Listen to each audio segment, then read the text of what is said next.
One more mantra. सहनाववतु सहनो भुनक्तु सह वीर्यं करवावहे तेजस्विनावधितमस्तु मा विद्विषावहे। ओम शांति शांति शांति। We are praying to the almighty कि हम जो भी अभी सीख रहे हैं वो सेम पेज पर सीख सके, हम सबके मन में समान भाव हो, जो हम सीखें वो अच्छे से ग्रहण कर सकें।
I'll get my book so we can start at least.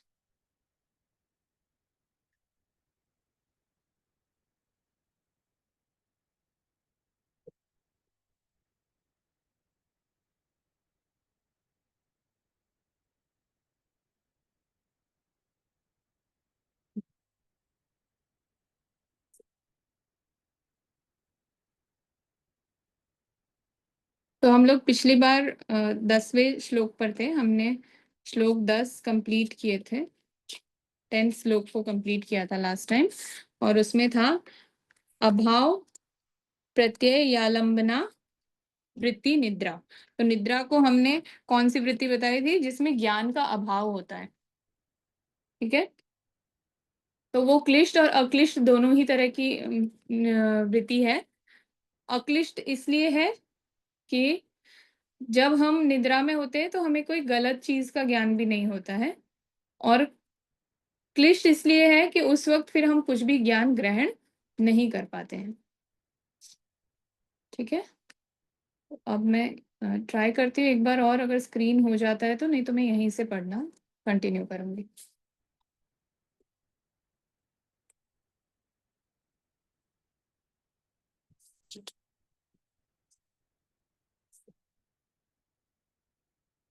अनुभूत विषयाय संप्रमोषः स्मृति।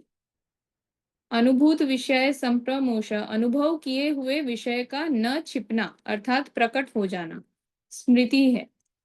ठीक है, तो इसका व्याख्यान क्या किया गया है कि उपरोक्त प्रमाण विपर्य, विकल्प और निद्रा, इन 4 प्रकार की वृत्तियों द्वारा अनुभव में आए हुए विषयों के जो संस्कार चित्त में पड़े हैं,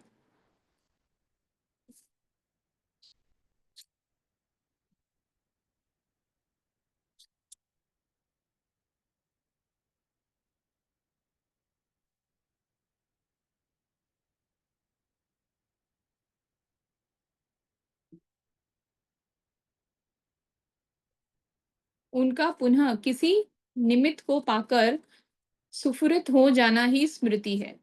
तो यहाँ पर क्या कहा गया कि जैसे प्रमाण वृत्ति है, विपर्य वृत्ति है, विकल्प वृत्ति और निद्रा वृत्ति, ये 4 वृत्तियां हैं। उनसे जो भी हमें ज्ञान प्राप्त होता है उनके अनुभव से, उस सब से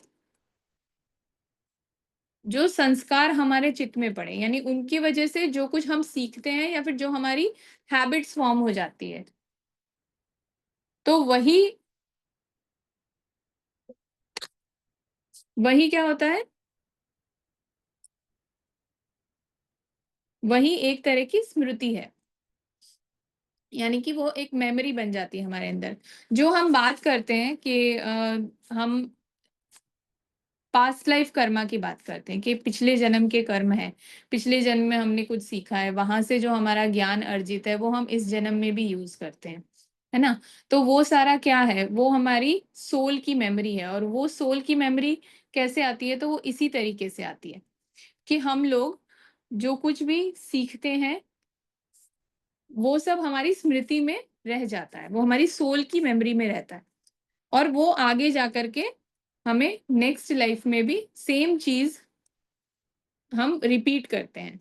इसीलिए अगर न्यूमरोलॉजी के अकॉर्डिंग भी देखते हैं, बहुत सारे लोग इस तरह से बताते हैं कि आपका पास्ट लाइफ कर्मा, उसकी वजह से आप सर्टेन नंबर पे बॉर्न होते हैं, सर्टेन डेट पे। तो वो उनका कहना यही है कि आप उस टाइम पे आए ही इसीलिए हैं क्योंकि आपने जो चीजें उस लाइफ में सीखी या जो आपने नहीं सीखी और आप अभी सीखना बाकी रह गया है, तो उस वजह से आप लोग उस पर्टिकुलर डेट पर बॉर्न होते हैं। तो वो हमारी सोल की जर्नी है।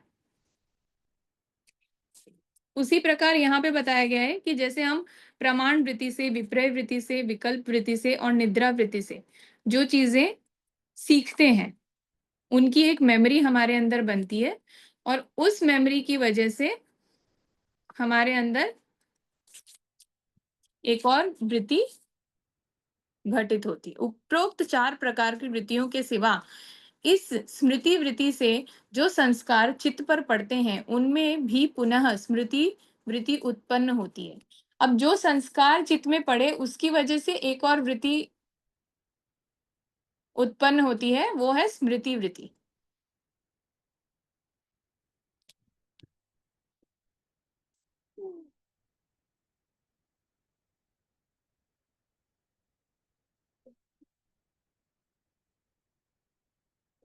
ओके, अभी स्क्रीन दिखाई दे रही है ना मेरी? Yes. Okay,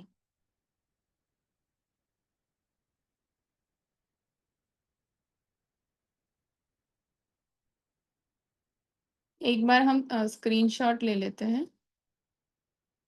If anybody can take it. Vidhi, can you? And then share on the group. Everybody, please turn on your camera once. एक बार कैमरा में देखिए सब लोग।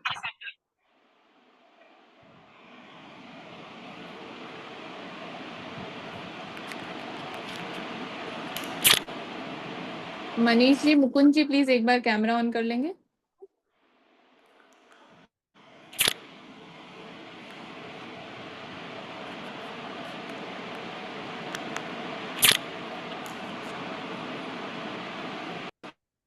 डन हो गया। Okay,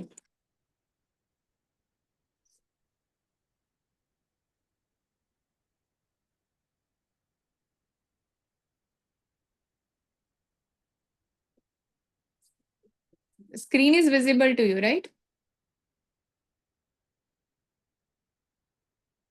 yes.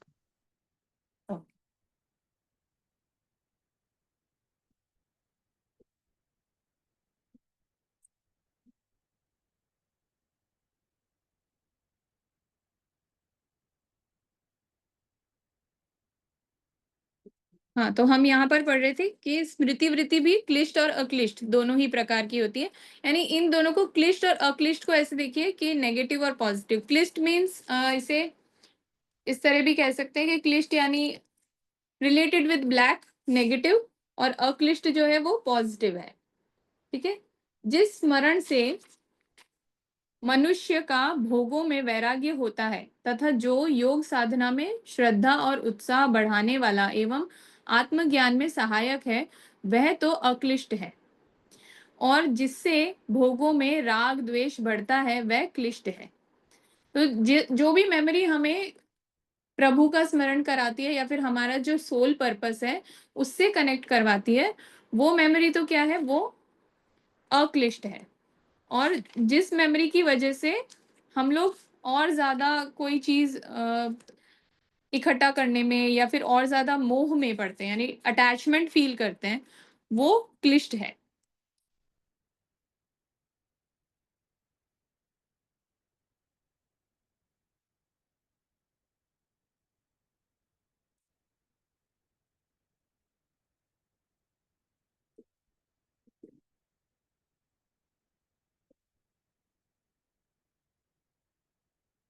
स्वप्न को कोई कोई स्मृति वृत्ति मानते हैं, परंतु स्वप्न में जागृति की भांति सभी वृत्तियों का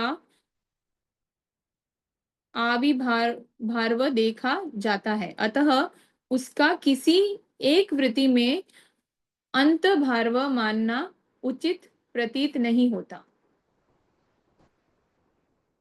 जो सपना आता है हमें, उसे भी हम लोग स्मृति वृत्ति मानते हैं कुछ लोग, कि भाई सपना आया तो वो मेमोरी की वजह से आया है, जैसे हम लोग बोलते भी हैं कि वो मेमोरी की वजह से आया है।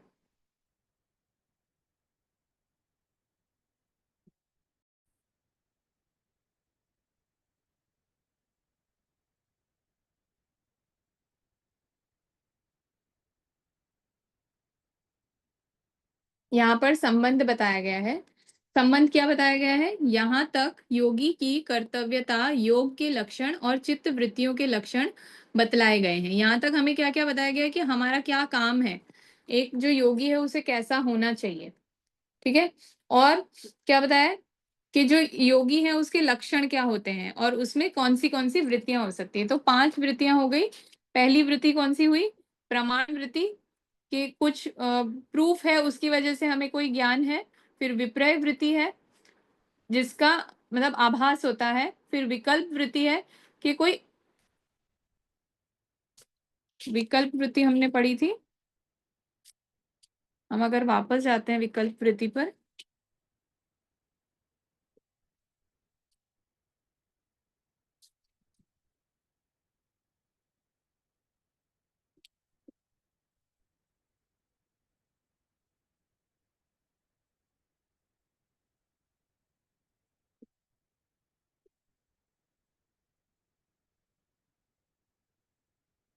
कोई स्टिमुलस की वजह से जो ज्ञान होता है हमें, जो रियल नहीं है, उस वो विकल्प वृत्ति में आ गया था।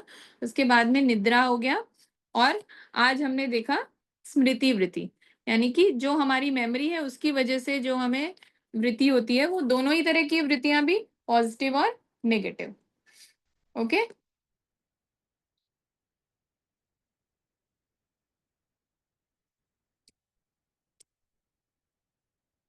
अभी हम आगे बढ़ते हैं।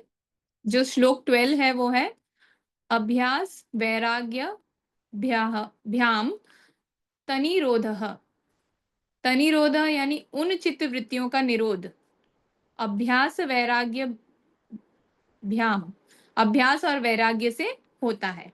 अब जितनी भी हमने वृत्तियां देखी, जितनी भी चित्त वृत्तियां हमने देखी, उन सब का जो निरोध है, यानी उनको रोकने का तरीका क्या है? वो अभ्यास और वैराग्य है। अभ्यास यानी प्रैक्टिस, तो किसकी प्रैक्टिस? योग की प्रैक्टिस। हमारी योग की प्रैक्टिस।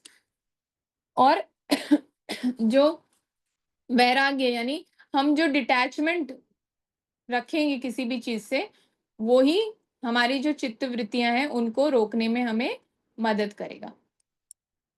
ठीक है। चित्त की वृत्तियों का सर्वथा निरोध करने के लिए अभ्यास और वैराग्य, ये दोनों उपाय हैं। चित्त वृत्तियों का प्रवाह परंपरागत संस्कारों के बल से सांसारिक भोगों की ओर चल रहा है। अब चित्त की जो वृत्तियां हैं, उनका प्रवाह, प्रवाह यानी उनका जो फ्लो है वो किस तरफ चल रहा है? तो जो सांसारिक भोग है ना, उनकी तरफ चल रहा है। किसकी वजह से? जो परंपरागत संस्कार हमें मिले हैं उनकी वजह से। अभी अगर हम देखते हैं तो मोस्टली क्या देख रहे हैं कि बच्चों को क्या सिखाया जा रहा है कि पढ़ो लिखो कुछ करो फिर बनो तो तुम कुछ पैसे कमा पाओगे, कुछ कर पाओगे। तो उनको क्या सिखाया जा रहा है? बेसिकली उनको यही सिखाया जा रहा है कि किस तरह से आपको अर्जित करना है। उनको भोग की तरफ बढ़ाया जा रहा है ना।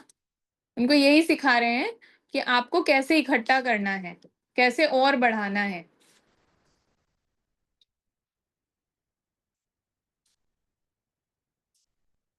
आतिश यार डिडंट, मुझे इसका सिग्निफिकेंस नहीं समझ में आया कुछ। हाँ, मैं बड़ी फिर से रिपीट कर रही हूँ, 1 मिनट। हाँ, उन प्रवाह को रोकने का उपाय वैराग्य और उससे कल्याण मार्ग में ले जाने वाला उपाय अभ्यास है। तो यहाँ पर मतलब ये कहना चाह रही हूँ कि जैसे अभी बच्चों को क्या सिखाते हैं हम कि पढ़ना है, लिखना है, कुछ बनना है, पैसे कमाने हैं। ज़्यादातर यही सिखाया जा रहा है। बहुत कम जगह पर ये है कि हम और भी चीज़ें सिखा रहे हैं। जैसे अभी हमने ये योग दर्शन बुक पढ़ रहे हैं। कितनी सारी जगह पर इसको प्रमोट किया जा रहा है। लेकिन बहुत कम लोग हैं जो वाक़ई में इसको जानना, समझना और सीखना चाहते हैं। क्योंकि जो हमारी वृत्तियाँ हैं ना, वो हमें किस तरफ रीडायरेक्ट कर रही हैं, वो हमें भोगों की तरफ रीडायरेक्ट कर रही है कि सुखी कैसे होना है। जो अल्टीमेट जो सुख है ना, वो कैसे मिलेगा, वो जानने के लिए कोई उतना अभी क्यूरियस ही नहीं है। उतनी उत्सुकता ही नहीं है किसी में कि जाने कि सचमुच जो खुशी मिलने वाली है वो कैसे मिलने वाली है, कहाँ से मिलने वाली है। सब लोग ये देख रहे हैं कि कैसे बहुत ज़्यादा हम इकट्ठा कर लें, कैसे हम और ज़्यादा सुख भोगें। मटीरियलिस्टिक वर्ल्ड हो रहा है। कहने का मतलब ये है कि मटीरियलिस्टिक वर्ल्ड है क्योंकि जो अभी परंपरागत संस्कार है यानी ट्रेडिशनल वैल्यूज़ जो दी जा रही हैं, वो अभी ये दी जा रही हैं कि चित्त की वृत्तियों का जो प्रवाह है यानी जो उसका फ्लो है, वो किस तरफ मुड़ चुका है अभी? अभी भोगों की ओर चल रहा है। सांसारिक भोगों की ओर यानी मटीरियलिस्टिक वर्ल्ड की तरफ चल रहा है। Is it clear now? Yes. अभी भी आपको कुछ डाउट है या कुछ आप अपनी तरफ से ऐड करना चाहते हैं तो करिए। नहीं, एक्चुअली ये तो सी माय पॉइंट इज, जो अभी हमने बात की वो तो एक कहते हैं ना कि दिस इज अ वेरी मतलब कॉमन थिंग, है ना? हुँ, हुँ, द पॉइंट ये है कि भाई what we are trying to aim at something which is desired, which is the requirement of today actually, कि भाई हुँ, how to be how to live a conscious life basically, right? हुँ, तो I feel कि awareness उसकी तरफ होना चाहिए, क्योंकि वो कहते हैं ना कि आरती मतलब व्हाट आई मीन टू से ना कि ठीक है यार, काम करना है, पैसा कमाना है, वो तो एक बहुत सिंपल सोच होगी, है ना? जैसे वेरी हुँ। Simple thing. लेकिन I think the objective is कि भाई how to live a conscious life, like what is to live your purpose of life basically.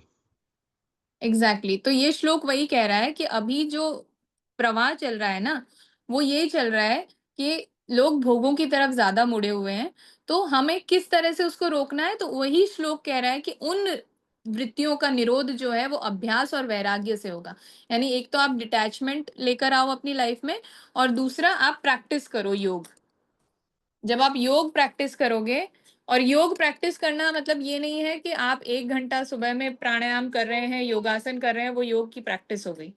योग इज़ वेरी वास्ट जो हम आगे-आगे सीखेंगे इसमें।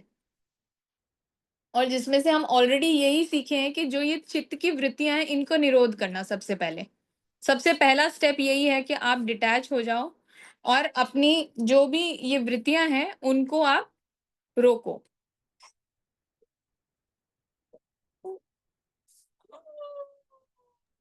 तो योग प्रैक्टिस के साथ ही ये हो पाएगा। Yeah, basically the idea is कि you have to control your mind so that it works as per your uh, objective, ना कि mind is controlling you basically. Yes. क्योंकि क्या है ना, आजकल पता सबको बहुत कुछ है लेकिन करते बहुत कम है, बिकॉज यू आर मतलब पॉइंट है ये, you are controlled by the mind, हाँ, तो है हम ना? वही सीख रहे हैं कि कैसे माइंड हमें कंट्रोल ना करे और हम माइंड को कंट्रोल करें। राइट।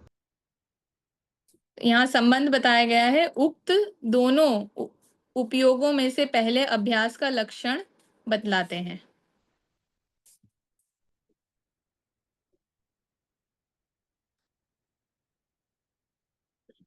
नीचे एक जो 13वां श्लोक है वो है तत्र स्थितो यत्नोऽभ्यासः। तत्र यानी उन दोनों में से स्थितो चित्त की स्थिति के लिए यत्न जो प्रयत्न करना है यत्न यानी प्रयत्न करना अभ्यास है। जब हम चित्त की स्थिति स्थिरता के लिए प्रयास करेंगे, जब हम कोशिश करेंगे कि हमारी कॉन्शियस अवेयरनेस ये हो कि हमारा जो मन है वो फोकस्ड हो, इधर-उधर ना भटके। जैसे हमने डिसाइड कर लिया कि हम इन सब चीज़ों में नहीं पड़ेंगे, भोगों में नहीं पड़ेंगे, मटेरियलिज्म की तरफ नहीं दौड़ेंगे, तो हमारा जो माइंड है ना वो फोकस्ड हो, तो वही एक तरह की प्रैक्टिस है। फॉर एग्जाम्पल किसी को कोई चीज़ खाना बहुत पसंद है कि ये तो मेरी फेवरेट डिश है। बहुत सारे लोग ऐसे बोलते हैं मैं तो फूडी हूँ, है ना? तो फूडी होने का मतलब क्या है? कि आपको किसी चीज़ का बहुत ज़्यादा अटैचमेंट होना। आप तो उस चीज़ के बिना रह नहीं सकते। ठीक है? तो जब ऐसा अटैचमेंट होगा, तो आप योग नहीं कर पाएँगे। वो आप योग प्रैक्टिस नहीं कर पाएँगे, वो अभ्यास नहीं कर पाएँगे आप योग का। तो उस चीज़ को आप डिटैच हो पाएँ कि वो आपके टेस्ट बड्स के लिए आप कोई चीज़ नहीं खा रहे हैं। आप किस लिए खा रहे हैं? कि आपको न्यूट्रिशन चाहिए। तब आपका एक पहला डिटैचमेंट हो गया कि आप अब जो खाना खा रहे हो, वो टेस्ट बड्स के लिए नहीं खा रहे हो। अगर मैं अपना ही एग्जांपल दूँ, तो मैंने काफ़ी टाइम हो गया अनियन गार्लिक छोड़ दिया खाना। तो बहुत सारे लोग सबसे पहला क्वेश्चन घर में यही था कि उसके बिना तो स्वाद ही नहीं आएगा खाने में। कैसे कैसे खा सकते हो तुम बिना अनियन गार्लिक के? जबकि मैं एक ऐसी फैमिली में बॉर्न एंड ब्रॉट अप हूँ जहाँ पर हर तरह का खाना खाना इज़ लाइक ओके। तो मैं अभी कास्ट नहीं बोलूँगी क्योंकि उससे फिर हम और अलग डायरेक्शन में चले जाते हैं। तो वहाँ पर क्या होता है कि आपको पहले ही घर में ही एक आ जाएगा रिस्ट्रिक्शन बैरियर आ जाएगा कि आप ये चीज़ छोड़ रहे हो तो क्यों छोड़ रहे हो? क्या ज़रूरत है छोड़ने की? मत छोड़ो, है ना? तो वो मैंने क्यों छोड़ा? क्योंकि मुझे टेस्ट से कोई फ़र्क नहीं पड़ रहा था। मुझे ये था कि मेरा माइंड फ़ोकस्ड होना चाहिए। अगर मैं योग कर रही हूँ, मैं सारी प्रैक्टिसेज़ कर रही हूँ, फिर भी मुझे अगर अपने चित्त पर कंट्रोल नहीं आ रहा है, तो और क्या कर सकती हूँ? तो मैं कहा ठीक है, अब मैं अपना खाना चेंज करूँगी। खाना चेंज किया, उसमें फ़र्क महसूस किया। अभी अभी भी क्वेश्चन आता है लोगों का कि तुम कंटिन्यू कर रही हो? कभी तो खा सकते हो, क्या होता है? तो ये चीज़ जिस दिन आपके अंदर कंट्रोल आ जाता है, तो ये एक पहला आपने योग प्रैक्टिस किया कि आपने खाने को सिर्फ़ इसलिए लिया है कि आप अब न्यूट्रिशन के लिए खा रहे हो। ये नहीं हो रहा है कि खाते जा रहे हैं, जब ज़रूरत है तब। हाँ, भूख का भी होता है, भूख लगी है, एक्चुअल में भूख नहीं लगी होती। नॉर्मली आप देखो बच्चे ऐसा करते रहते हैं, भूख लगी है कुछ खाने के लिए दे दो। उन्हें भूख नहीं लगी होती है, उनका मन कर रहा होता है कि कुछ खाना है। सेम बड़ों के साथ भी होता है कि भूख लगी है खाने को दे दो। क्या खाएँ, क्या खाएँ? किचन में गए नहीं कि सब डिब्बे खोल के देखने लग जाते हैं, क्या खाना है? मतलब वो तो स्वाद के उसी लिए खाते हैं उनको। हाँ, वो स्वाद के लिए खा रहे होते हैं। जैसे मंचिंग की आदत होती है लोगों को। जिनको एक्चुअल में भूख लगी होती है, वो फिर ये नहीं देखते कि ये खाऊँ या वो खाऊँ। वो जो सामने होता है, वो चाहे कैसे भी टेस्ट का होता है, उन्हें ये पता होता है ये मुझे न्यूट्रिशन देने वाला है, वो खा लेते हैं। फिर उन्हें फ़र्क नहीं पड़ेगा कि मेथी है, करेला है या मिठाई रखी है सामने। ठीक है? तो जब हम इस चीज़ से बाहर आ जाते हैं कि हमारी आसक्ति खत्म हो जाती है किसी चीज़ को लेकर के, तो वो भी एक हमारा जो हमारा माइंड का कंट्रोल आ गया ये। अगर हम किसी चीज़ को छोड़ सकते हैं अपनी मर्ज़ी से, तो ये क्या हुआ हमारे माइंड का कंट्रोल आ गया। तो ये एक तरह का अभ्यास हो गया, ये एक योग प्रैक्टिस हो गई आपकी। यहाँ तक क्लियर हुआ? यस। हुँ। तो यहाँ जो व्याख्यान लिखा है वो पढ़ लेती हूँ मैं अभी। जो स्वभाव से ही चंचल है, ऐसे मन को किसी एक ध्येय में स्थिर करके करने के लिए बारंबार चेष्टा करते रहने का नाम अभ्यास है। अब देखो, अभी ऐसा होता है कि डाइवर्ट हो रहा है मन कि मैं मैं तो पहले ये सारी चीज़ें खाता था, तो मुझे अभी ऐसा हो रहा है कि मुझे खानी है, मुझे चाहिए, है ना? बहुत सारे लोग काफ़ी चीज़ें छोड़ते हैं। ये तो नॉर्मल खाने की बात हो गई। बहुत सारी ऐसी चीज़ें भी होती हैं जिनसे उनको क्या कहते हैं जैसे किसी को कोई गलत आदत लग गई है, कोई एडिक्शन है। आजकल के टाइम में एक नया एडिक्शन है मोबाइल का एडिक्शन, है ना? सेल्फी का एडिक्शन है लोगों को, टीवी का एडिक्शन है, नींद का भी एडिक्शन है, किसी के बारे में बात करने का, चुगली करने का भी एडिक्शन है। ये महाभारत में बताया गया है कि ये इस तरह के एडिक्शन है। किसी की बात करना किसी और के साथ में, ये भी एक तरह का एडिक्शन है। तो ये सारी चीज़ें जो हैं, वो जब आप रोकना सीख जाते हैं, तो बार-बार जो मन है वो चंचल है, इधर-उधर भागता है। करना छोड़ दिया फिर वापस उस पे चला जाएगा कि मुझे तो करना है, फिर छोड़ दिया फिर वापस मन उस पे चला जाएगा मुझे तो करना है। तो ये चीजों को जब हम कंट्रोल करना सीख जाते हैं, अपने मन को कंट्रोल करना, उसकी चंचलता को रोकना सीख जाते हैं, तो वो हमारा एक अभ्यास हुआ। इसी को प्रैक्टिस कहेंगे, अभ्यास कहेंगे। इसके प्रकार शास्त्रों में बहुत बतलाए गए हैं। इसे पद के 32वें सूत्र में 39वें वेतक अभ्यास के कुछ भेदों का वर्ण है। उनमें से जिस साधक के लिए जो सुगम हो, जिसमें उसकी स्वभाव, रुचि और श्रद्धा हो, उसके लिए वही ठीक है। अब इस चीज को कंट्रोल करने के लिए बहुत सारे तरीके बतलाए गए हैं, प्रकार बतलाए गए हैं शास्त्रों में।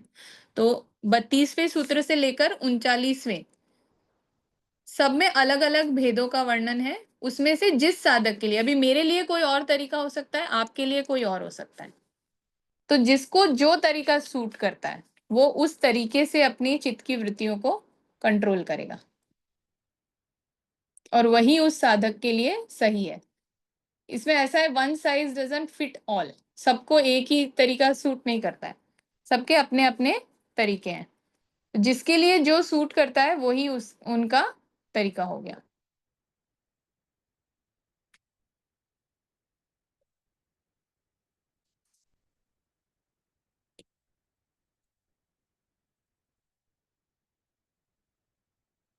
संबंध अब अभ्यास के दृढ़ होने का प्रकार बतलाते हैं। अभी आपने प्रैक्टिस करना तो सीख लिया, अपने माइंड को कंट्रोल करना सीख लिया, अब उसको और ज्यादा स्ट्रॉन्ग कैसे बनाएंगे, उसको इनेट कैसे करेंगे। जैसे ब्रीदिंग एक्सरसाइज, स्ट्रांगली ब्रीद करना, डीपली ब्रीद करना, ये भी सबकी आदत नहीं होती है कि डीप ब्रीदिंग करें।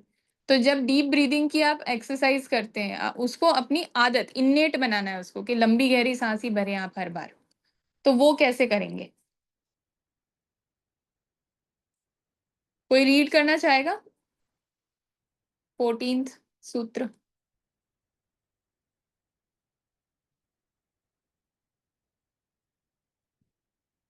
विधि जी आप करेंगी रीड?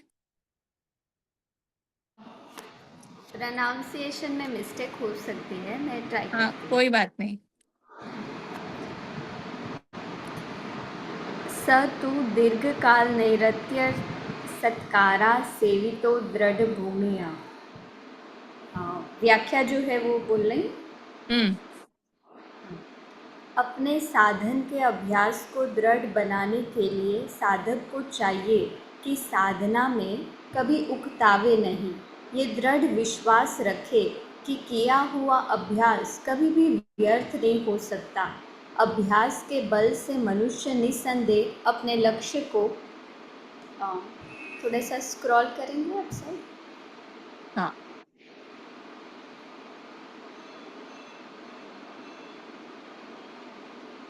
ज्यादा ऊपर चला गया।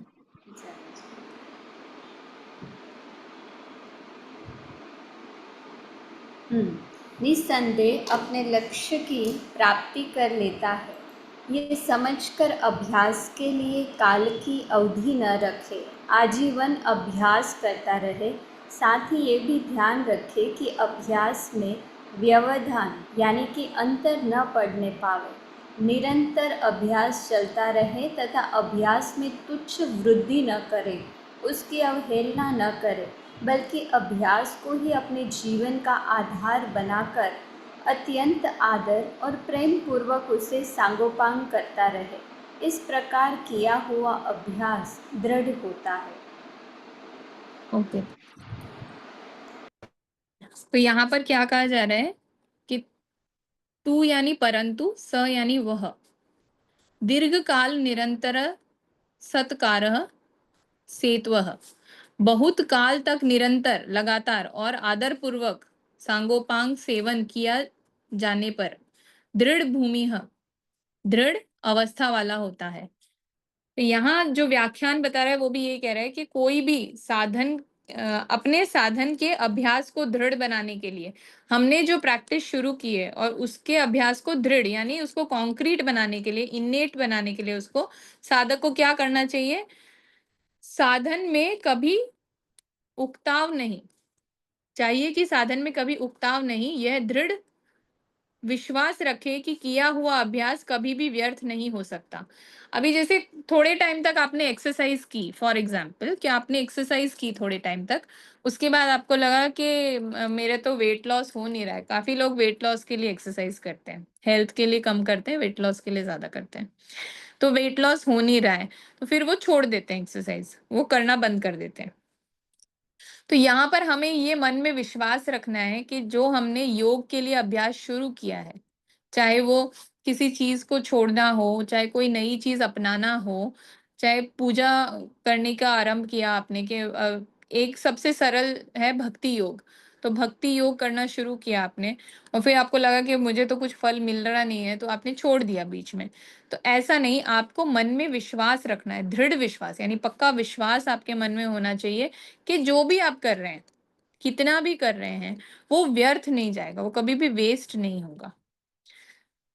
अभ्यास के बल से मनुष्य निसंदेह अपने लक्ष्य की प्राप्ति कर लेता है, यह समझकर। और आगे क्या बोल रहे हैं कि अभ्यास यानी प्रैक्टिस का जो पावर होगा वो इतना होगा कि जो इंसान है वो अपने गोल तक जरूर पहुंचेगा।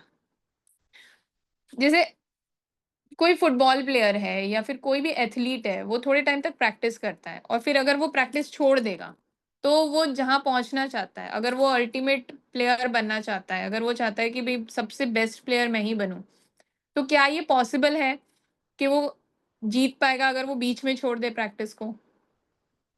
Is it possible?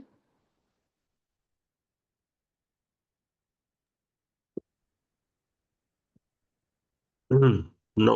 नो। तो वैसे ही अगर योग साधक है, वो योग की प्रैक्टिस कर रहा है और बीच में छोड़ दे तो वो सफल नहीं हो पाएगा। लेकिन अगर वो कंटिन्यू सब प्रैक्टिस करता रहेगा, एक ही किक को अगर एक फुटबॉल प्लेयर बहुत ज्यादा प्रैक्टिस करता है, तो क्या पॉसिबिलिटी है कि नेक्स्ट टाइम जब वो मैच खेलेगा तो बेस्ट गोल हिट करेगा? यस।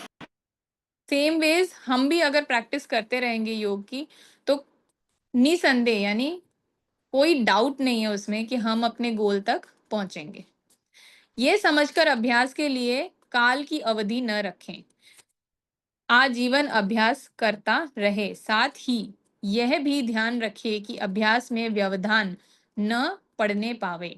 निरंतर अभ्यास चलता रहे तथा अभ्यास में तुच्छ बुद्धि न करें, उसकी अवहेलना न करें, बल्कि अभ्यास को ही अपने जीवन का आधार बनाकर अत्यंत आदर और प्रेम पूर्वक उसे सांगोपांग करता रहे। इस प्रकार किया हुआ अभ्यास दृढ़ होता है। अभी जैसे ये मैंने और भी कहीं पढ़ा था कि बहुत सारे योगासन करने के बजाय अगर आप केवल एक आसन को, सिर्फ एक आसन को भी सिद्ध कर लें, पूरी तरह से सिद्ध कर लें कि उस आसन में आप कितने भी घंटे बैठ सकते हैं, तो उससे भी आपकी जो योग साधना है ना, वो पूरी हो जाती है। अब यहाँ पर कहा है कि ये मान लेना है कि अगर हम प्रैक्टिस करेंगे तो कभी वेस्ट नहीं होगी, और प्रैक्टिस करते रहेंगे तो उसके पावर से हम अपने गोल तक पहुंच जाएंगे। ये समझकर जब जो कोई भी अभ्यास करता है, वो जो काल की अवधि नहीं देखनी कि इतने टाइम में मुझे मिल जाएगा, इतने टाइम में मैं अचीव कर लूंगा। टाइम नहीं देखना है, इसको पूरी जिंदगी, लाइफ टाइम आपको वही वैसी ही लाइफ जीनी है, वही करते रहना है, हर समय आपको उसका अभ्यास करना है।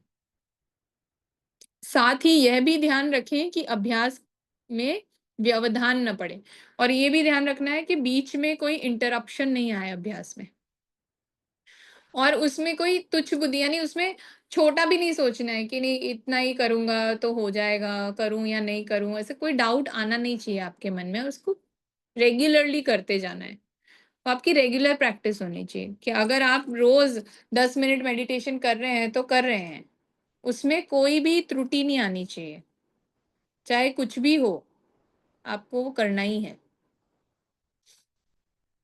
उसकी अवहेलना न करें, उस मतलब उसको क्रिटिसाइज नहीं करना, उसको छोड़ना नहीं है बीच में, बल्कि अभ्यास को ही अपने जीवन का आधार बनाकर उसको अपने लाइफ का जो है ना वो अल्टीमेट गोल बना लो आप, और उसी को आपकी लाइफ का पिलर बना के आप आगे बढ़ो।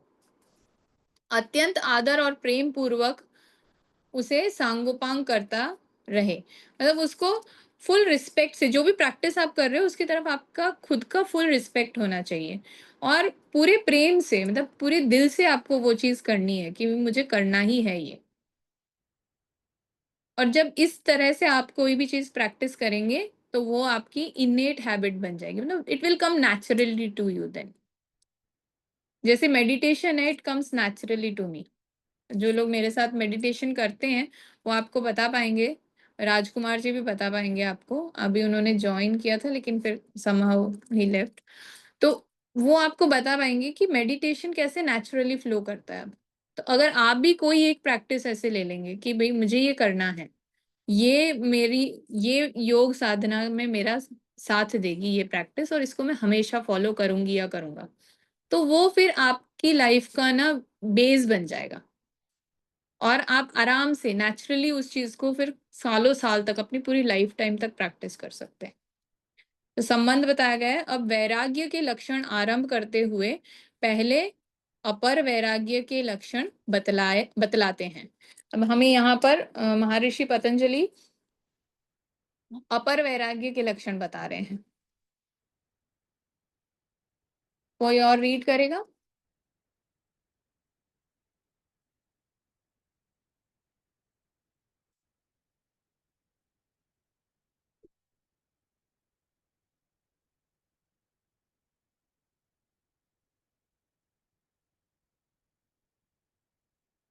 कोई रीड करना चाह रहा है? मैं ही कर देती। नहीं, अच्छा याद रह जाता है इसलिए।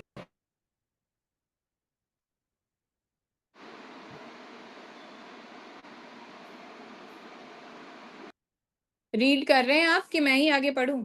मैं कर दूं मैं? हाँ हाँ, करिए। दृष्टानुश्रविक विषय वितृष्णस्य वशीकार संज्ञा वैराग्यतम। इस सूत्र का भाव गीता में इस प्रकार आया है कि सनिश्चयेन योक्तव्यो योगोन्निर्विण्ण चेतसा, अर्थात उस योग का अभ्यास बिना उकताए हुए चित्त से निष्ठापूर्वक करते रहना चाहिए। Scroll down.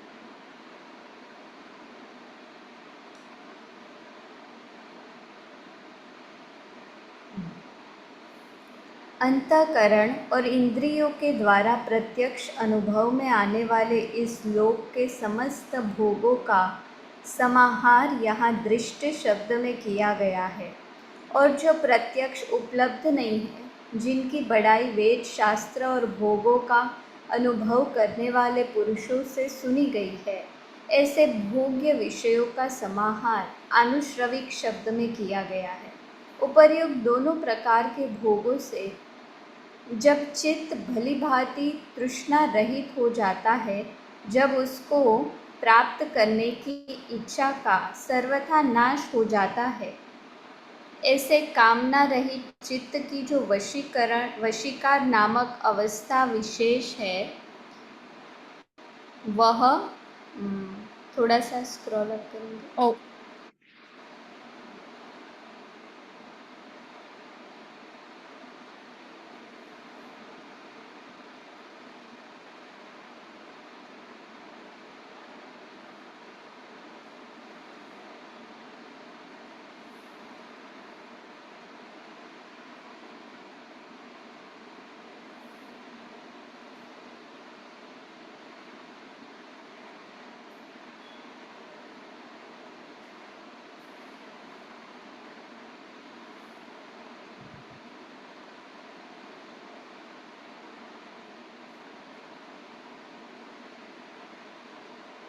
नीचे मैं जूम आउट करती हूँ इसको थोड़ा तो आपको दिखेगा। और थोड़ा सा, ठीक है। तो ऐसे कामना रहित चित्त की जो वशीकार नामक अवस्था फिर से बंद हो गया।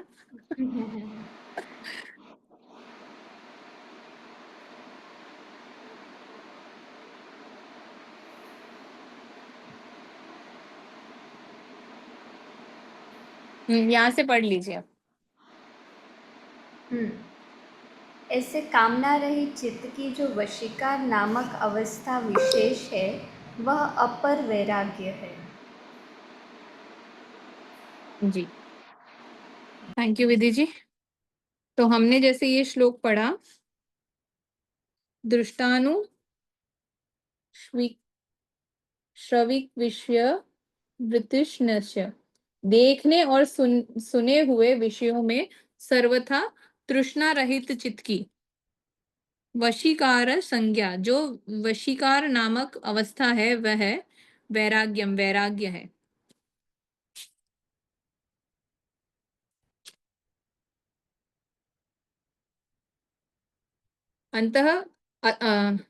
अंतःकरण और इंद्रियों के द्वारा प्रत्यक्ष अनुभव में आने वाले इस लोक के समस्त भोगों का समारोह यहाँ दृष्ट शब्द में किया गया है।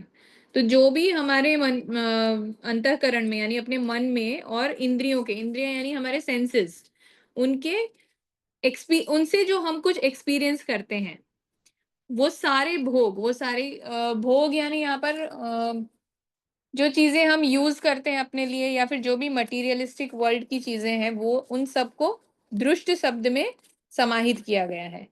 और जो प्रत्यक्ष उपलब्ध नहीं है, जिसकी बड़ाई वेद शास्त्र और भोगों का अनुभव करने वाले पुरुषों से सुनी गई है, जो हमारे सामने तो नहीं दिख रहा है हमें, लेकिन उसकी बड़ाई वेद शास्त्र और भोगों का अनुभव करने वाले पुरुष यानी जिन्होंने ऑलरेडी ये सारी चीजें एक्सपीरियंस कर ली है, उनसे सुनी है हमने, ऐसे भोग विषयों का समा समाहार अनुश्रविक शब्द में किया गया है। अब वो सारी चीजों को किस में इंक्लूड किया गया है? अनुश्रविक शब्द में। उपरोक्त दोनों प्रकार के भोगों से अब चित्त भली भांति तृष्णा रहित हो जाता है। तृष्णा रहित यानी कि डिजायरलेस हो जाना, यानी जैसे हमें बहुत ज्यादा किसी चीज की इच्छा होती है, वो इच्छाएं अब हमारी नहीं होती है।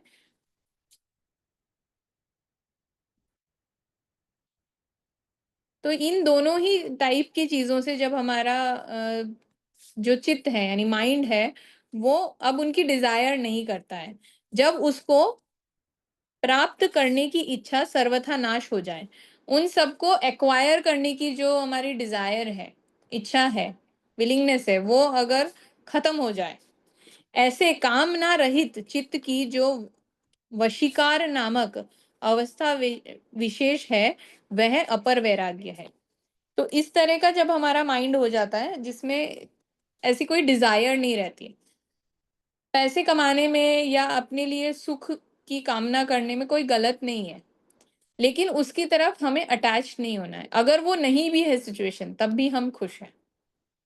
जितना पैसा हम सोच रहे हैं कि हमारे पास हो, उतना नहीं भी हो, तब भी हम अगर खुश हैं, तो ये अपर वैराग्य है कि उसकी कामना नहीं है अब आपके अंदर, वो हो ये इच्छा ठीक है, लेकिन उसकी इतनी विलिंगनेस नहीं होनी चाहिए कि अगर वो नहीं है तो चल ही नहीं रहा है, आप डिस्टर्ब हो गए हैं, आपकी जो मेंटल पीस है वो चली गई है, ऐसा नहीं होना चाहिए। संबंध अब पर वैराग्य के लक्षण बतलाते हैं। जैसे मैं ये कहना चाहती हूँ कि आपकी लाइफ चलाने के लिए आपको अर्थ की जरूरत है, यानी कि पैसों की जरूरत है। खाने के लिए खाना भी चाहिए, पहनने के लिए कपड़ा भी चाहिए, तक जीवन है, ये सारी चीजें आपको चाहिए होती हैं, है ना? तो इन चीजों के लिए आपकी इच्छा होना कि ये मेरे पास हो, वो गलत नहीं है, लेकिन उनके लिए आसक्ति होना कि ये होनी ही चाहिए, इतना इतना मुझे अर्जित ही करना है, मैं तो इतने पैसे मेरे पास होने ही चाहिए, इस तरह की जब भावना आपके भीतर नहीं रहती है, तो उसको हम कहते हैं अपर वैराग्य। और कोई अपनी तरफ से कुछ ऐड करना चाहता है इसमें? अगर ऐसी भावना किसी सेवा अर्थ हो कि हम इतना अर्जित कर ले, तो बाद में हम अपना समय सेवा में ज़्यादा दे सकते हैं, अगर ये भावना हो तो वही मैंने कहा ना कि ऐसी भावना होने में कुछ गलत नहीं है कि आप अर्जित करना चाह रहे हैं, ठीक है, लेकिन उसकी तरफ आसक्ति नहीं होनी चाहिए। वो हो या नहीं हो, आपका जो मन है वो समान भाव में रहना चाहिए, दुखी नहीं होना चाहिए आपका मन कि मैं यहाँ तक नहीं पहुंच पाई। ठीक है, डिजायर खत्म हो जानी चाहिए। आप वो चीज कर रहे हैं वो तो करनी ही है, क्योंकि हम अभी जितने भी लोग यहाँ जुड़े हुए हैं सभी गृहस्थ हैं, हमने घर बार छोड़े नहीं है। हमें घर भी चलाना है, परिवार भी चलाना है, खुद की चीजें भी करनी है, काम भी करने हैं और साथ साथ योग की तरफ भी बढ़ना है। तो हम ये नहीं कर सकते कि भाई सब कुछ छोड़ छाड़ के चलो चले गए। तो अपने कर्तव्य निर्वहन के साथ में जो चीज हम योग कर सकते हैं वो हमें करना है।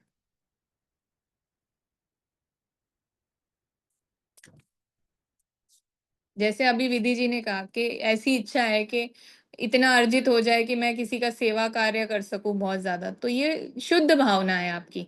उसमें आप अपने लिए नहीं कर रहे हैं, आपका मटेरियलिज्म में आसक्ति नहीं है, आपका अटैचमेंट नहीं है, तो उसमें कुछ गलत नहीं है।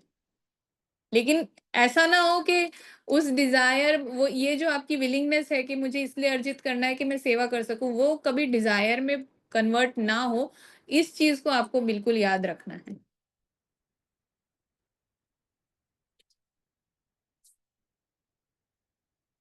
और कोई कुछ ऐड करना चाहता है? नहीं, वन सेकंड आरती जी, सॉरी, मैंने थोड़ा आई डिडंट हियर दैट। अभी आपने क्या बोला था कि वो मतलब can you repeat that please, कि वो कन्वर्ट ना हो, मतलब इस तरह कह रहे थे ना कुछ। हाँ, जैसे हमने ऐसा सोचा कि मान लो कि मैं सोचती हूँ कि मेरे पास 1 करोड़ रुपीज हो, मैं कैसे भी 1 करोड़ रुपीज कमाऊं तो मैं और ज्यादा सेवा कार्य कर पाऊंगी, मैं किसी के लिए अच्छा काम कर पाऊंगी, तो मुझे इतने पैसे कमाने हैं। अगर मैं इस तरह की अपनी मानसिकता रखती हूँ, मैं उसके लिए पैसे कमा रही हूँ ताकि मैं और ज्यादा सेवा कर सकूं, है ना, और मैं अपने लिए नहीं कमा रही हूँ, मेरा अटैचमेंट नहीं है उसमें। और जब मैं इस प्रोसेस में हूँ कि मैं वो पैसे कमाने की जो कोशिश कर रही हूँ, तो उसमें मेरा जो मन है वो स्थिर रहना चाहिए। पैसों की तरफ इतना अटैचमेंट नहीं होना चाहिए कि मेरे मन का जो भाव है वो बदल जाए। तो उस कोशिश के दौरान अगर कोई अड़चन आती है तो भी मुझे दुखी नहीं होना चाहिए, कोई सक्सेस आती है तो भी मुझे अति प्रसन्नता नहीं होनी चाहिए। मेरा जो भाव है वो बिल्कुल समान रहना चाहिए, क्योंकि मैं उससे बिल्कुल डिटैच्ड हूँ, मैं बिल्कुल अलग हूँ उससे। अब उसके अंदर मेरी आसक्ति ना बन जाए, वो मेरी डिजायर ना बन जाए, इसको मुझे ध्यान में रखना है। उसे अपनी डिजायर बनने से अवॉइड करना है मुझे, उसमें मेरा अटैचमेंट हो जाए उससे मुझे बचना है। अभी क्लियर है? अल्टीमेटली अल्टीमेटली वही है कि आपको अपने माइंड को कंट्रोल करना है अबाउट, हाँ हाँ बॉटम लाइन तो वही है हर चीज का, है ना। हाँ, मतलब हम ये सब कर ही उसी ले रहे हैं ना कि हमारा माइंड कैसे कंट्रोल करेंगे। तो हमारी जो डिजायर्स हैं उनको जब हम रोकेंगे तब हमारा माइंड अपने आप कंट्रोल हो जाता है। और मैंने आपको बहुत बेसिक सी चीज बताई, जैसे खाने की चीज है। खाने की चीज को जिस दिन आप एक साइड करना सीख जाएंगे ना, अवॉइड करना सीख जाएंगे, कितना ही टेस्टी खाना रखाओ, लेकिन आपने ये सोच लिया कि मुझे ही अवॉइड करना है, तो वो कितना भी टेस्टी हो आपके मन में ये रहेगा कि ये मुझे पोषण नहीं दे रहा है। जितनी जरूरत मुझे थी, जितना पोषण मुझे चाहिए था उतना मुझे मिल गया, इससे एक्स्ट्रा में एक निवाला भी नहीं खाऊंगा, तो आप नहीं खाओगे। उस दिन आपका आपके मन पर पूरा पूरा कंट्रोल हो जाएगा। मैं इसमें अपना एक्सपीरियंस शेयर करना चाहती हूँ। मैं बिल्कुल भी पिछले बिल्कुल। 8-9 साल से बाहर का नहीं खाती। बाहर का तो क्या, लगभग बहुत ही कम लोगों के हाथ का मैंने खाया होगा, ज़्यादातर अपने हाथ का खाया है। तो पीपल आस्क कि आप कहीं बाहर नहीं जाते, कभी होटल का खाने का मन नहीं होता, कभी ऐसे पानी पूरी देख के इच्छा नहीं होती। पर अब जब देखते हैं तो कभी इच्छा नहीं होती। मतलब पहले ऐसा था, कुछ चीज़ें लहसुन बगैर बिल्कुल अच्छी नहीं लगती थी, पर वो आज वो ही बढ़िया लगती है। और अगर भूल से भी थोड़ा ज़्यादा वो चटपटा खा ले तो फिर ऐसा लगता है कि मज़ा नहीं आ रहा है। जो सात्विक में मज़ा है वो उसमें आपको मज़ा आने लगता है। आप अपनी एनर्जी के साथ इतना कनेक्टेड रहते हो कि बाहर की कुछ चीज़ें कभी कभी तो आपको देखने में भी ये होता है, I don't want to see that, वो जो कर रहा है वो करे, हमको देखना भी नहीं है वो कैसे बना रहा है, क्या कर रहा है।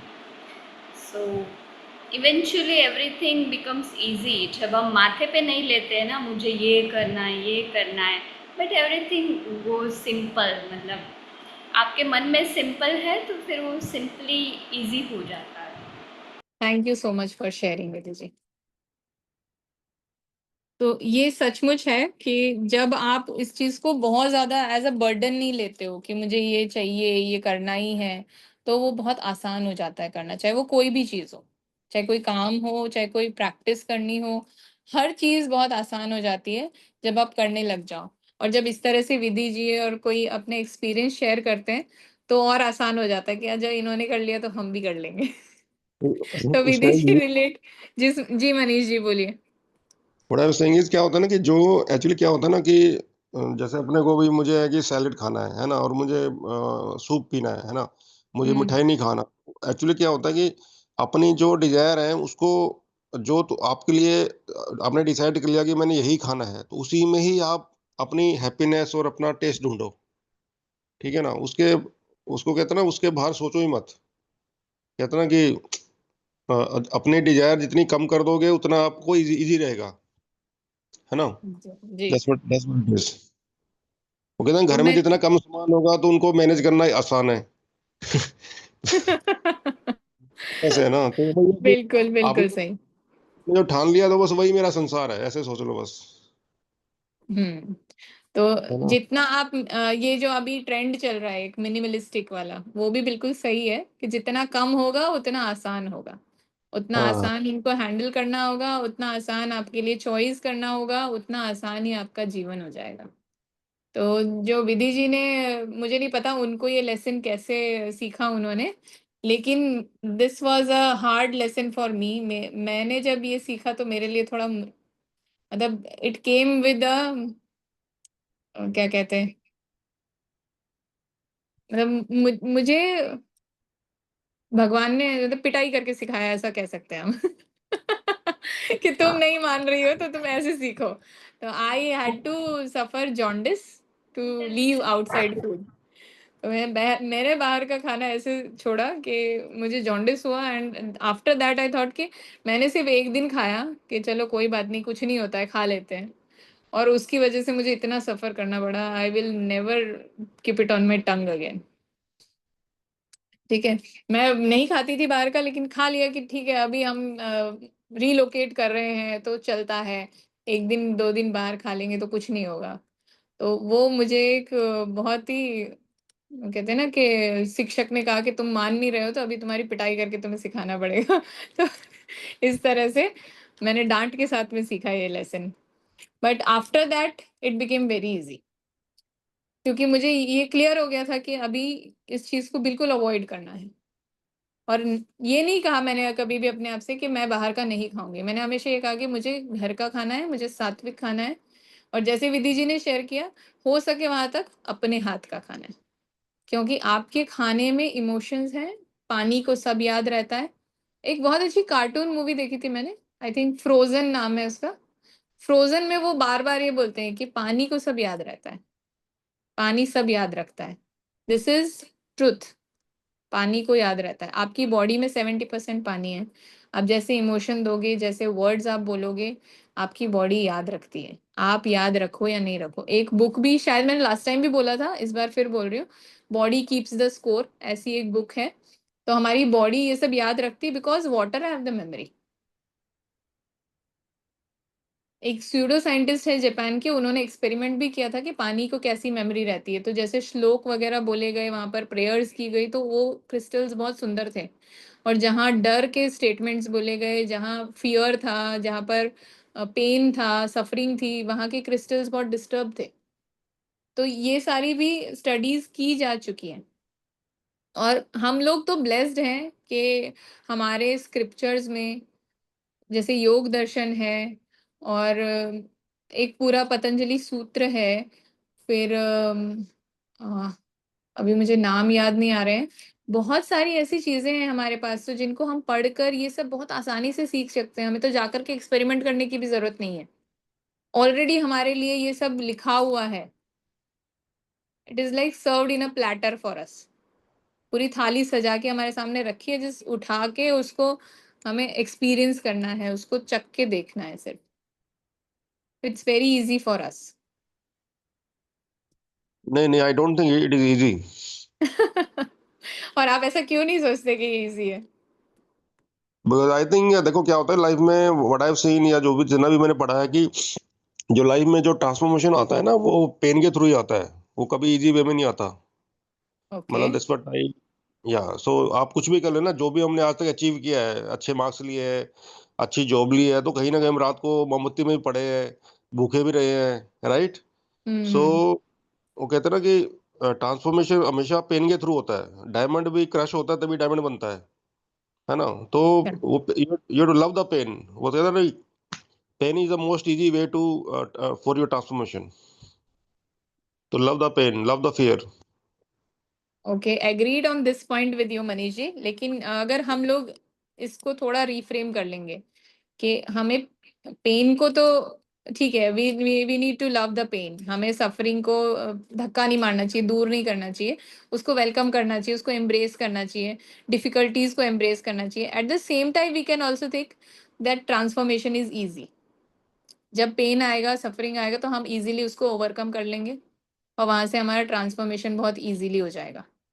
एक्चुअली ऐसा हम सोच सकते करते हैं। हैं, इसलिए हमको यही थॉट आता है कि अगर हाँ। किसी चीज़ का दुख नहीं है तो हम दवाई क्यों लेंगे, है ना? तो हम पॉजिटिव, मतलब अगर कोई जैसे ये योग दर्शन है, तो मतलब कम लोग आते हैं क्योंकि उनको उस चीज़ की ज़रूरत, अभी अहमियत का जो रियलाइजेशन है ना, वो नहीं वो है ना? नहीं। रियलाइज इंसान को कलयुग में तब होता है जब उसको दुख आता है। तो ये हम्म। एक्चुअली हमारे माइंड से जो बन रहा है, विच इज़ एक्चुअली रॉन्ग। हम ट्रुथ की तरफ नहीं है, हम समय को और दूसरे लोगों को, सिचुएशंस को अलाउ करते हैं कि मुझे किस दिशा में जाना है। वो मुझे जब दर्द आएगा वो मुझे ड्रिवन करेगा। सो जब आपको कुछ अच्छी चीज़ चाहिए तो भगवान सोचेगा इसको दुख दो तब ये अच्छी चीज़ समझेगा, इसको ऐसा दुख दो, है ना? फिर आपके साथ यूनिवर्स ऐसा करेगा कि उसको इस चीज़ से जुड़वाना है, तो इसको इस प्रकार का दुख दो तभी वो वहाँ जाएगा।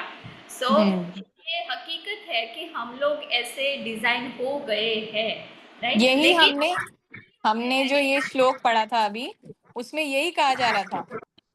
देखिए, ब्यूटीफुल एक्सप्लेनेशन विधि जी, इसकी वजह से मैं बहुत आसानी से ये चीज समझा पाऊंगी। जैसे हमने कौन सा पढ़ा था ये, हाँ, 12th वाला।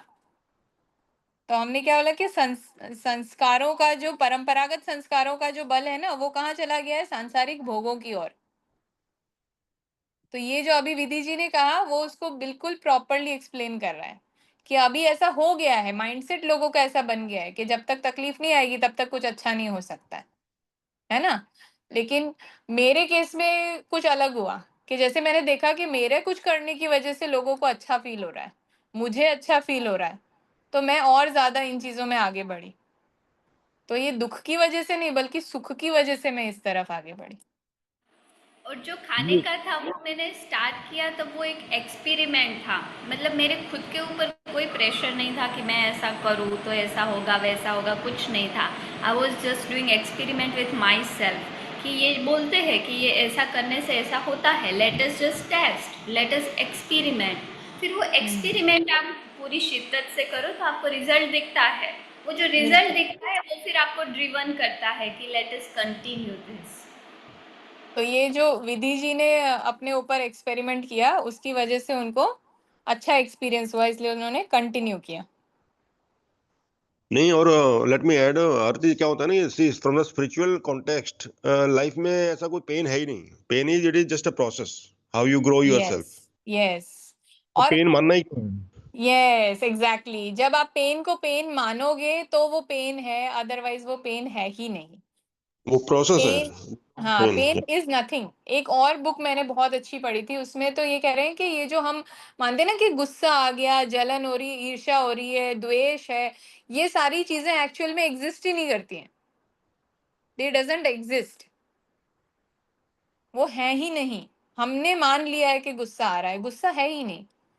तो उन्होंने बहुत अच्छा बोला था कि किसी ने पूछा कि गुस्सा कैसे कंट्रोल करूं, जब है ही नहीं, जिस जो चीज एग्जिस्ट ही नहीं कर रही उससे तुम कैसे कंट्रोल करोगे? जस्ट लीव इट, उसे आप छोड़ दो, उसे सिर्फ छोड़ देना है आपको, और कुछ नहीं करना है। See, every experience is basically either it will teach you or it will test you. ठीक है ना, उसमें कोई यस। पेन नहीं है, कुछ नहीं, ऐसा कुछ नहीं है। तो वो तो कहते हैं ना, हम लोगों ने बना रखा है कि अरे पेन हो रहा है, अरे दर्द हो रहा है, ये हो रहा है, कुछ नहीं है। इट इज एवरी, अगर आप स्पिरिचुअली उसको समझें तो वो एक process, it is not going to kill you, है ना। तो वही है कि जस्ट एंजॉय इट, और अपना पर्सपेक्टिव आप चेंज करोगे तो आपको वो पेन, कहते हैं ना, थोड़ा सा आपको अनकंफर्टेबल भी लगेगा, but still you will be happy to accept it. ठीक है यार। देखो नहीं, कुछ लोग, हम छोटे थे, इंजेक्शन लगवाने में इतना डर लगता था, लेकिन कुछ लोग आप देखो, जैसे कुछ भी है, इंजेक्शन है, ब्लड देना है, तो वो हैप्पीली, मतलब उनके चेहरे पे कुछ आपको you not see any any expression on the face कि उनको कुछ अनकंफर्टेबल हो रहा है। ठीक है यार। वो कहते हैं ना, वो पेन को पेन ही नहीं मान रहे, तो उसको, उनको पेन, मतलब उनको तकलीफ होएगी ही नहीं, है ना। बिल्कुल मनीष जी, ये लर्निंग मुझे कैसे आई थी, मैं बहुत छोटी थी तो मुझे एक बार चोट लगी थी। तो जब मुझे चोट लगी तो मेरे पापा ने ऐसे बोला कि मेरी बेटी होकर के तुझे इतना क्यों दर्द महसूस हो रहा है। तो मैंने उस चीज़ को ऐसे लिया कि हाँ ठीक है, मैं तो पापा की बेटी हूँ, I am a strong girl, मुझे दर्द महसूस नहीं होगा। तो उसके बाद में कभी दर्द महसूस ही नहीं हुआ। अभी जब मेरी दूसरी बच्ची बॉर्न हुई तो my gynaec was surprise, she said how can you have such a high tolerance power. तो इस तरह के फीडबैक्स आपको मिलेंगे लोगों से जब आप कुछ चीज़ों को बिल्कुल गौण मान लेंगे, मतलब वो इतनी इम्पोर्टेंस नहीं दोगे। जब आप किसी चीज़ को इम्पोर्टेंस नहीं दोगे तो वो अपने आप कम हो जाएगी, फिर वो चाहे आपकी लाइफ की ट्रबल हो, चाहे कोई भी चीज़ हो। नहीं देखो, मैं उसको एक और चीज से रिलेट करता हूँ, विच आई लर्न रिसेंटली। उसमें क्या होता है कि आपको, आप your soul is going through transformation from good and bad experience. ठीक है ना। तो वो जो चीज होनी है, तो उसके बारे में चिंता क्यों करनी है जी। भाई। जो होना ही है, जो चीज होना ही है आपके सोल पे, तो उसके सोच के क्या हो जाएगा? कोई फायदा नहीं है सोच के, तो सोचना ही नहीं है उसके बारे में। तो let just live with the flow of life, है ना। जी। भाई जी। भगवान ने आपको 80 साल दिए हैं, 100 साल दिए हैं, या जिसको जो भी उम्र, उसका आपका उस पर कोई कंट्रोल नहीं है, right, beyond limit. Just enjoy, just be happy with that, है ना। और कहते हैं ना कि सबसे बड़ा कंसेप्ट है फियर ऑफ डेथ। आदमी को अगर मरने का हम्म। डर खत्म हो जाए तो उसके सारे फियर खत्म हो जाएंगे। बिल्कुल। ठीक है। जब वो आपकी सोल की, आपकी सोल की एक वो डेस्टिनी है, ट्रांसफॉर्मेशन है, एक फेजेस है, तो वो अपनी आपकी सोल अपनी जर्नी पे जा रही है ना। तो ठीक है, जस्ट एंजॉय दैट जर्नी। उसके बारे में सोचना क्या है कि ये, अरे ऐसा क्यों नहीं हो रहा, वैसा क्यों नहीं हो रहा। अगर आप कॉन्शियसली जी रहे हैं तो आप, यही है ना कि भाई, your god reside in your soul, उससे ऊपर तो कुछ है नहीं। हम्म। तो ठीक है, just trust exactly. Your soul journey, बस, उससे ऊपर तो कुछ है ही नहीं ना। और वही बात है कि pain is also muscle to your mind.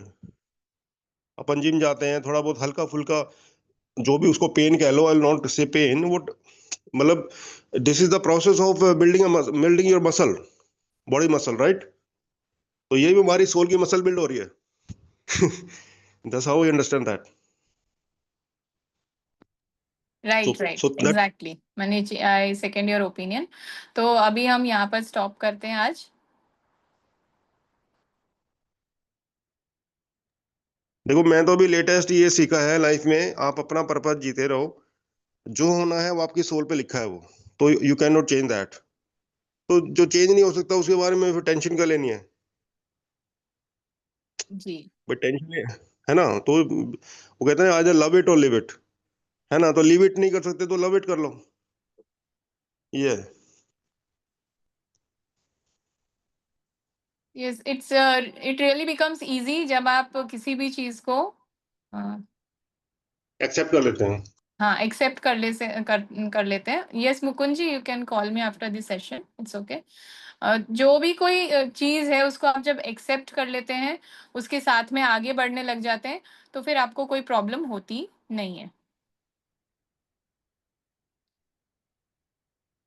और देखो मैं तो अभी लेटली एक और प्रैक्टिस स्टार्ट, मतलब I have started living like that. I just listen to my heart. मेरा दिल क्या बोल रहा है, दिल बोल रहा है ये करना है तो मैं कर दूंगा, बस। क्यों क्या होता है कई बार ना, हम अपने दिल की नहीं सुनते, हम दिमाग की सुनते हैं। लेकिन दिल हमारा, दिमाग दिमाग हमारे दिल की जो पावर है वो दिमाग से मतलब 50-100 गुना ज्यादा है ना। तो अब मैं अपने दिल की सुनता हूँ तो मुझे डर नहीं लगता एक्शन लेने में। जब दिल मेरा कह रहा है, दिल my can you hear my me heart. Now here? अजब, सुनाई दे रहा है? Are you listening? हेलो।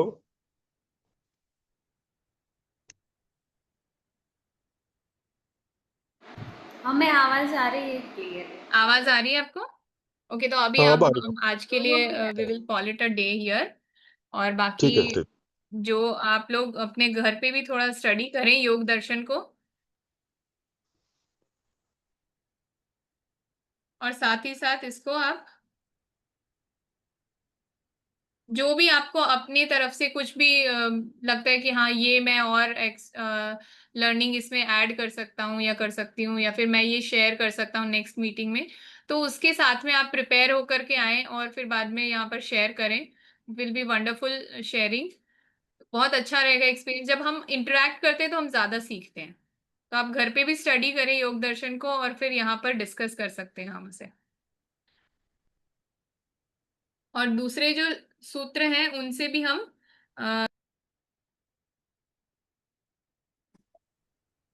दूसरे और जो जो यहाँ पर रेफरेंसेस दिए गए हैं वहां पर जाकर के भी हम ये सारी चीजें ना आगे और ज्यादा सीख सकते हैं।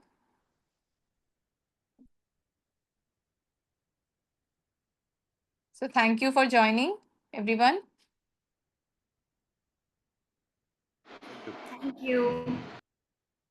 विधि जी आप होस्ट बन गई हैं तो आप एक बार रिकॉर्डिंग स्टॉप कर दीजिए।